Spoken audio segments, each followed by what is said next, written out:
E aí pessoas, tudo bem com vocês? Esse é mais um vídeo do nosso canal Nível 14 e esse é mais um vídeo da nossa playlist sobre educação.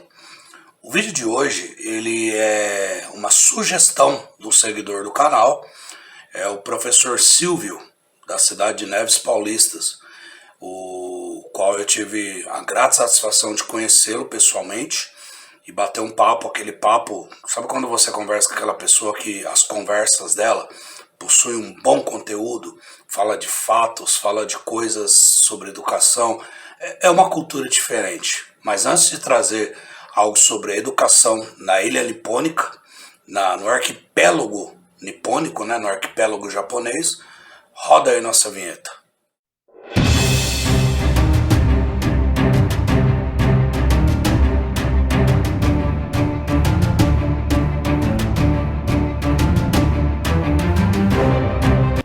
Beleza, pessoal. Para você entender, a educação no Japão, ela se confunde praticamente com a história da ilha.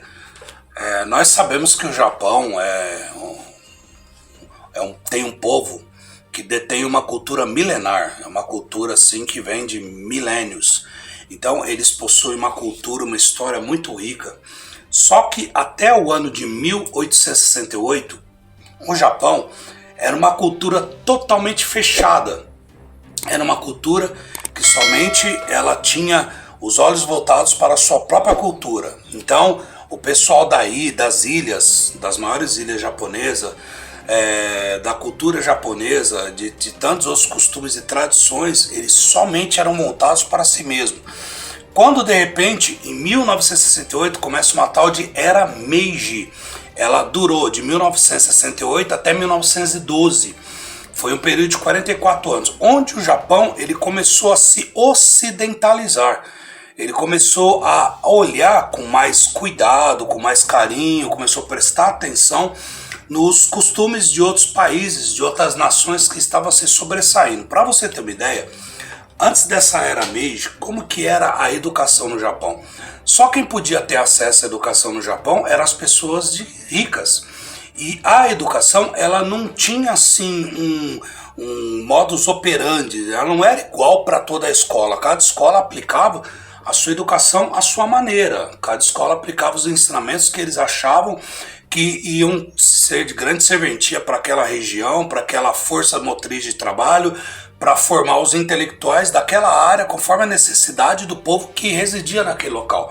Então a Era Meiji, quando ela começou a olhar mais ou menos como base 3 educações diferentes. Ela começou a olhar a educação americana, começou a olhar a educação francesa e a educação alemã. Inclusive a educação alemã a gente já trouxe aqui no canal 2 vídeos sobre educação alemã. Vou estar deixando aí no card para você estar assistindo, né? Vou estar deixando no card aí para você estar vendo sobre educação na Alemanha, como é que ela é. Claro, a educação na Alemanha, só pegando mais um gancho nisso, ela está sofrendo uma grande crítica, porque ela está sendo mal vista por alguns órgãos educativos mundo afora. Mas parece que ela está agora em viés de mudança. E quando isso realmente for confirmado, nós vamos estar trazendo aqui a nova educação da Alemanha para você. Mas voltando à educação no Japão, então o que aconteceu? Essa Era Meiji, ela começou a estabelecer uma forma de ensino, que todas as escolas, elas iam ali, de certa forma, seguir à risca aquela norma de ensino. Então, ela seguiu aí que a educação começava obrigatoriamente aos 6 anos de idade. Então, já nessa Era Meiji, já começaram a colocar que as crianças em idade de 6 anos, ao invés dela ir acompanhar seus pais os trabalhos do campo, porque o Japão era até então um país feudal, era um país ainda que estava começando a nascer os grandes projetos das grandes empresas que vieram muito tempo depois, tá? Então as crianças já se achavam em idade escolar, elas obrigatoriamente aos 6 anos de idade elas tinham que ir para a escola. E a educação no Japão, ela era assim, era dividida em 3 níveis, como no Brasil era dividido nos anos 80 e 90, que era ali a figura de primária, a figura de ginásio e a figura de colegial. Só que grande parte das pessoas, elas viam ali como obrigatória a educação japonesa, mas apenas 6 anos. Então as pessoas quando chegavam na metade da época do ginásio, equivalente hoje à sexta ou sétima série no máximo, elas acabavam abandonando o estudo, o ensino japonês. Então essa era Meiji, ela veio colocar assim que não, você tinha que estudar até você finalizar o estudo no ginásio, até a chamada hoje oitava ou nona série, conforme é o estudo aqui no nosso Brasil. Então a criança, ela entrava aos 6 anos, ela não era ainda alfabetizada, ela entrava no processo do semi-alfabetização, ela começava a se alfabetizar, começava a aprender a ler, passava por toda a extensão no primário e fechava a extensão do ginásio. E poucos continuavam a estudar até a intenção do colegial. Poucos japoneses continuavam a estudar. Por quê? Porque as escolas, elas começaram a deixar de ser uma coisa só de elite.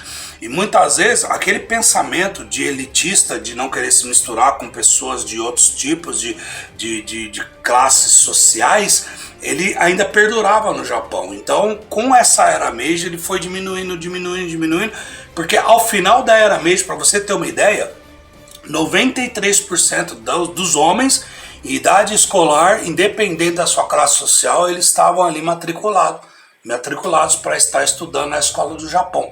Então, para você ver, a primeira universidade japonesa, ela surgiu em 1872. Então nós estamos falando de uma primeira universidade que é secular, porque surgiu aproximadamente, estamos em 2003 hoje, uma conta rápida, vai dar 141 anos. Há 141 anos era fundada a primeira universidade japonesa, para você ver, 1872. Essa época, para você ter ideia, em 1872 ainda havia escravidão aqui no Brasil. Então, para você ver a diferença de pensamento, de cultura, como é que era de um lugar para o outro. Então, a primeira universidade foi fundada em 1872. E o que aconteceu? Aí as pessoas, elas começaram a ver não somente a possibilidade de estar continuando os estudos, como somente se formar em universidades. É claro que era muito diferente dos dias que é hoje, dos tempos que é hoje, das coisas que é hoje. Você sabia que a educação no Japão, ela começava assim? Então tá, já que nós estamos falando da base da educação, vamos trazer algumas curiosidades sobre a educação no Japão. Por exemplo, ali no Japão, em 1890, teve um edito imperial da educação, onde eles disseram assim que não somente ditaram os que os alunos iriam aprender, mas também ditaram valores e cultura. Então você pode ver que o Japão, ele tem uma grande cultura, eles são seguidores à risca daquela cultura. É muito diferente da cultura do brasileiro. O brasileiro, ele reclama muitas vezes que chove, que entope bueiro, que acabou ocasionando enchente, mas eu estou falando com vocês aqui, eu cansei de ver pessoas jogando lixo na rua, jogando latinha, jogando garrafa pet em bueiro. Eu já vi pessoas que cuidam de jardim, jardineiros, eles cortando a grama e empurrar tudo para dentro do bueiro. Eu já vi pessoas varrer folhas das árvores que caem e jogam tudo dentro do bueiro em vez de juntar num saco, ou aproveitar aquilo lá para fazer uma readubação, né?